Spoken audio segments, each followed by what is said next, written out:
Welcome. This is Monty once again from DPL Surveillance Equipment. I'm out and about for my 5-mile walk. So if you hear me breathing, huffing and puffing, it's probably because I'm walking up and down these inclines, and it's kind of warm, probably 85 degrees or something like that, if not hotter. But definitely walking in this heat takes a little bit of toll out on you, but I'm trying to ignore all of that. So anyway, who am I? I'm again Monty Henry, owner of DPL Surveillance Equipment. We're a full-service surveillance and security equipment company. We have lifetime guarantees and warranties on all the products. We have 24/7, 365 tech sales and customer support. We have a humongous video library. Go and look at the video library. Watch us demonstrate the nanny cameras, GPS trackers, bug detectors, voice recorders, etc., etc. And then make your way over to the articles. We have a couple of hundred articles, including everything from electronic harassment and prevention to spy phone and cell phone interception. We talk about the state of the anti-terrorist related technologies out there on the market, where the industry is going, where it's been, where it is now, and the same with surveillance, past, present, and future. Give you an idea what the past, present, and the future is going to be like in the surveillance industry. Give us a call, 888-344-3742. That's 888-344-3742. We like to do episodes of The Economy Stupid, mainly because as long as we've been around, over 20 years, we've seen ups and downs in the economy. We've seen administrations in the White House come in Washington, D.C. come and go.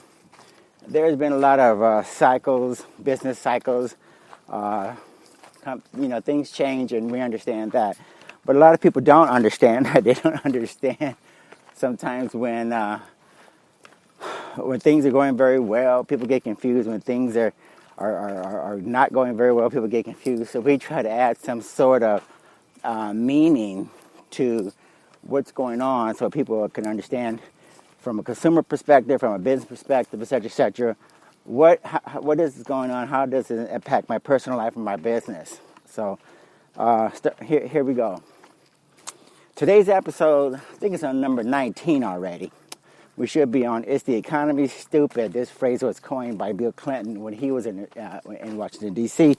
Sometimes people would start to make changes and prognostications in terms of what's happening in the market, forgetting about the big picture. The economic business cycles have more to do with some of the volatility, and some had more to do with the different things that were going on.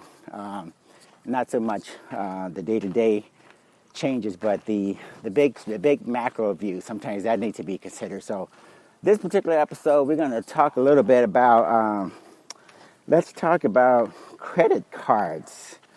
Now, what can we say about credit cards that you guys don't already know? Well, it looks like late credit card payments are starting to become a concern for banks. Banks in general typically make a lot of money, of course, when people use those credit cards and pay off those credit card loans, and as long as people are buying things and charging those cards, everything is fine and dandy. But heaven forbid that people should start to default or not pay the credit card bills, or pay them online, or pay them late. What happens when most consumers start paying late as compared to paying off early or something? How does that affect the bottom line of the credit card issuers and the banks? Well, let's take a look, okay? Credit card losses are mounting, a reversal from a 6-year trend that could be a warning sign for markets and the broader economy. The average net charge-off rate for large U.S. card issuers, which is the percentage of outstanding debt that issuers write off as a loss, increased to 3.29% in the second quarter. It's the highest level in 4 years, according to Fitch Ratings. The quarter was also the fifth consecutive period of year-over-year increases in the closely watched rate. All 8 large issuers, including J.P. Morgan Chase, Citigroup, Incorporated, Capital One Financial Corporation, COF, and Discover Financial Services, had increases for the quarter. So it looks like everybody is reporting year over year late payments, okay, and losses, okay, that they're writing off. All of these are the largest institutions in the United States, by the way. Okay, the trend, which accelerated in the first half of this year, has started to suppress bank earnings. If consumers' budgets get more stretched, a pullback in spending could pressure both growth and corporate profits. So this doesn't speak very well for growth in the overall economy. When most people are, again, paying their credit card bills late, you guys, that means that the banks are incurring losses. They have to set aside what they call reserves to cover potential defaults in credit card loans handed over to collection agencies, for instance. And usually that means that the banks don't get to deploy that capital. Instead, they report more losses from one of their more lucrative areas that they have. So this is not good for what Donald Trump was talking about as far as growing the economy. When banks start talking about more and more people not paying their credit card loans and not paying them on time, that means basically this is not good because, as they mentioned, spending decreases. You don't spend more when you finally realize that your paycheck is not enough to cover the existing credit card loans that you have outstanding. So let's go on and take a look at what's happening here. While losses are rising, they remain low compared with historical levels and the 10% net charge-off rate they hit in early 2010. Lenders say they aren't expecting a return to crisis-level losses, and the increases are largely a return to normal after a period of abnormal lows. So if you compare this, I guess, to one of the worst periods, as we typically do when reviewing the financial catastrophes, we look at 2008 and some of those particular periods, and we start to make those comparisons. But we don't want to take this for granted, you guys. This is me personally telling you that in this environment, you don't want to have loans outstanding. The job market is very weak. The amount of retail stores are closing down is substantial. So you get a lot of retailers closing down. A lot of people still haven't found quality jobs. The savings rate is at historically low levels. So a lot of these things indicate that we don't have to compare to the crises of 2008, for instance. What we need to consider is how bad things are right now and how this is one more straw that just might break the camel's back in terms of sending this economy into a recession or depression. Some of you may feel like we're already there, but let's read on. Still, other bankers have noted the change in direction, a new string of losses in the industry after 24 quarters in which they fail. The overall environment is deteriorating, said David Nelms, chief executive at Discover, in an interview. It is not quite as favorable as it was over the past few years. So it looked like the CEO at Discover, David Nelms, is clearly viewing this particular situation as a little bit more dire, a little bit more serious than a lot of bankers, a lot of people want to view it as. So we don't want to take this for granted, definitely, according to David Nelms over at Discover. In 2010, when the credit card write-offs started declining, banks lent mostly to credit-worthy borrowers. But starting around 2014, many lenders loosened underwriting standards substantially, turning to subprime borrowers with lower credit scores that brought in higher yields. That contributed to a new boom in credit card spending. Card balances nationwide rose 6% over the last 12 months through May, a growth rate that is up from about 1% 4 years ago, according to the Federal Reserve. Rising balances, however, have also coincided with the recent loan losses, and analysts note put a dent in what has been one of the healthiest credit card markets on record. The missed payments and increases in losses are having knock-on effects on lenders' earnings. Many posted double-digit % year-over-year increases in the money they set aside to cover future credit card losses. So again, you guys, they're basically saying that the banks have targeted some of the worst customers to send those credit cards out to and to approve those applications.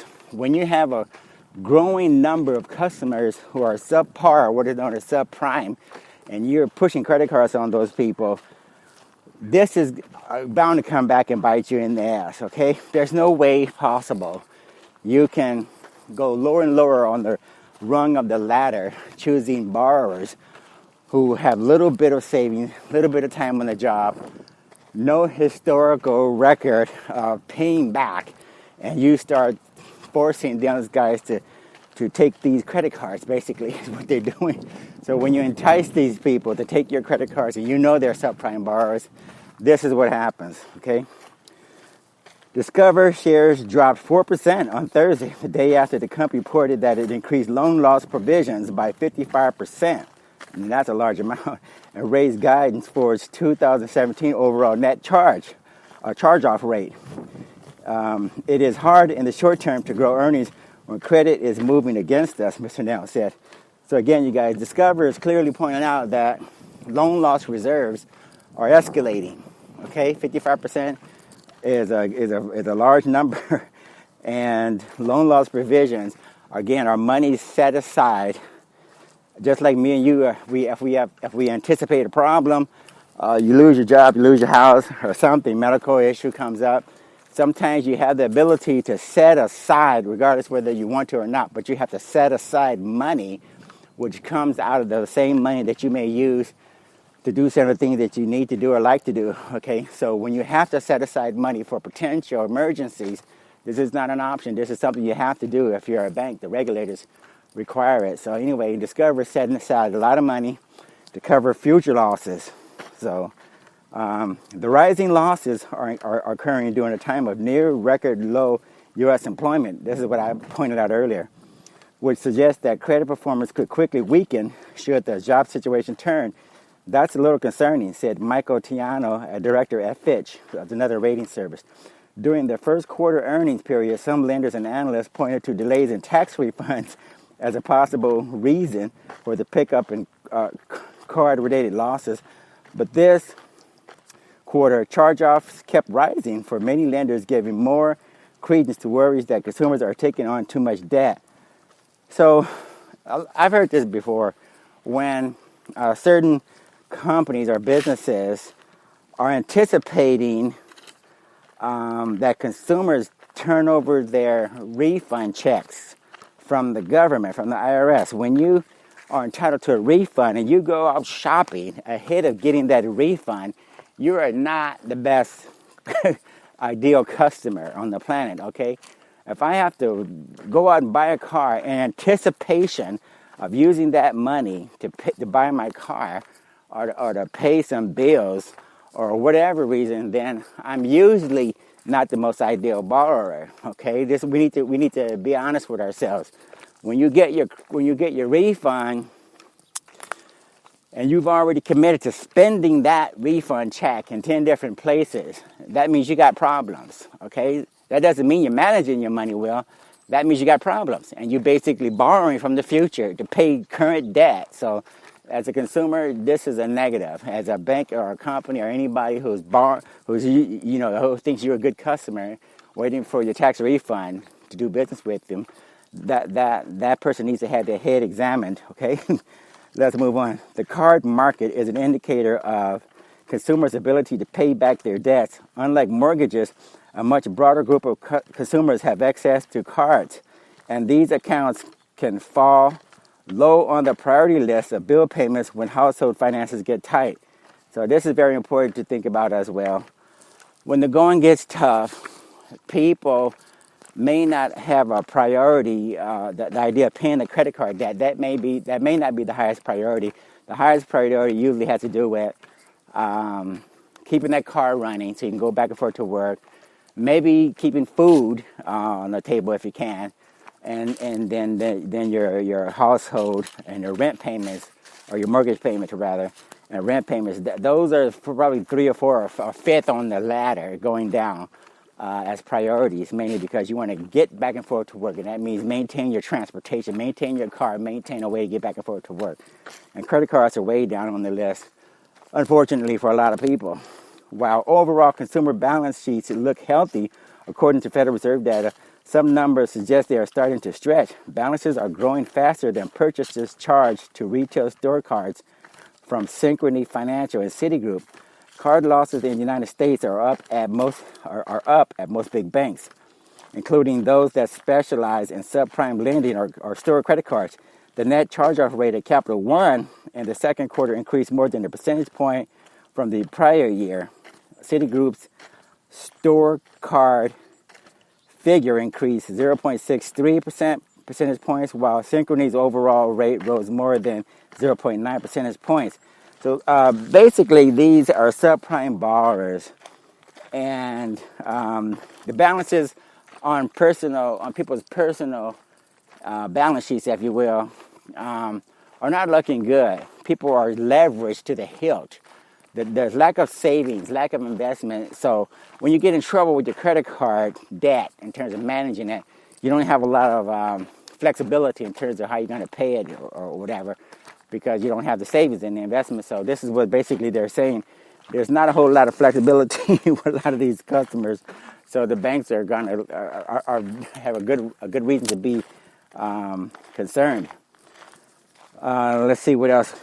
Broader consumer figures also point to over-leveraging.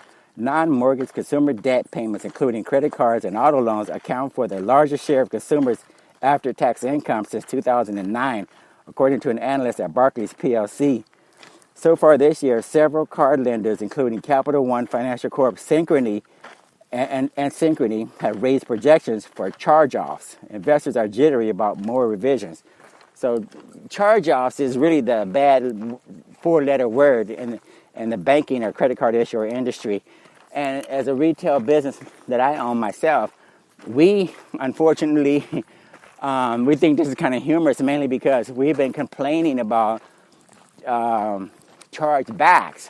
Consumers have been abusing their credit card privileges. They go out and buy things that they don't want, don't need, but they just like the idea of playing with some fancy gadget or product, like a spy gadget that we sell or rent, and they play with our items, and sometimes they take it upon themselves to be dishonest about their intentions, and then they do a chargeback for whatever arbitrary reason. You name the reason, I've heard it all before. And we have a record of fighting banks and credit card issuers and try to tell them that these people look like, act like, walk like, smell like credit card abusers. And unfortunately, no one wants to do anything about it. Now, guess what? The banks and the credit card issuers are experiencing massive charge-offs. How ironic is that? We've been complaining about this, and now when they finally get bit in the ass by the same consumers, now you have to write off millions of dollars, tens of millions of dollars, maybe hundreds of millions of dollars, depending upon the size of your bank or your credit card issuer company. Moving right along.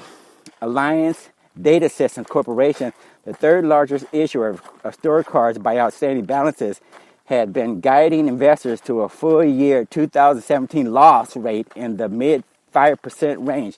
In July, though, it wouldn't commit to that figure when pressed by analysts on its earnings call. The company also reported to a net charge-off ratio for cards of 6.2% for the second quarter, up 1.1 percentage points from a year earlier. Its shares plummeted more than 9% that day. So that's a big loss on your stock valuation for your company. 9% in one day. And yeah, investors will not be happy, or are not happy, and we're not happy with that. If you're investing in a company and your investment declines by 9% in one day, you're going to be selling a lot of shares real quickly in a company that performs like that. So yeah, this charge-off stuff is one indicator where the economy overall is definitely taking its toll. Let's see what else is going on here. Credit cards also moved to the top of the list of concerns about potential losses in the Fed's annual stress test of banks in June, it said banks would incur $100 billion in projected credit card losses and severely adverse hypothetical recession. So they had a hypothetical recession scenario where they just wanted to, play with the numbers and play what if and see what would happen. So it basically looks like $100 billion in projected credit card losses is what the Federal Reserve came up with, okay? So the Federal Reserve is projecting $100 billion in credit card losses across the banking industry, and that's a lot of money. That's going to slow down the economy. I don't care what Trump says, you guys. I don't care what any president says. When things are that bad where consumers aren't paying down their credit card loans and they do chargebacks and the companies are doing charge-offs, that means nobody's paying and nobody's getting paid. So I don't know how you grow an economy where most of the consumers in the nation are not being responsible. They don't have the financial wherewithal, but they go out and buy stuff anyway, right? And then they stick it to the banks, they stick it to the credit card issuers, and those companies have to write off the loans, okay? That's basically what they're saying here. So let's move on.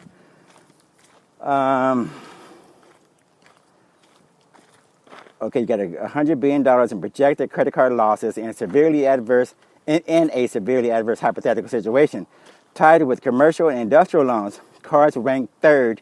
The cards ranked third the prior year. So looked like commercial industrial loans were a major concern during the stress test, but now it looks like the credit cards, store cards, are moving up as far as a priority, and the Federal Reserve is really concerned. So the credit card loans and charge-offs, personal credit card loans are at the top of the list and of Federal Reserve concerns as compared to the industrial and commercial loans. We've seen an inflection point in credit, says Charles Peabody, managing director at Compass Point Research and Trading, LLC. It's going to get worse from here. So, we always do these shows, you guys, about it's the economy stupid. Now, look, if you run a business, and we keep reminding business owners, and you find that you're not getting sales, the phone's not ringing, the order's not coming in online on your shopping cart, emails are not coming in for inquiries for purchasing and buying and your products or whatever. This is why, because the bad news, this is bad news. I'm not going to even pretend like there's good news right now, but this is bad news, okay?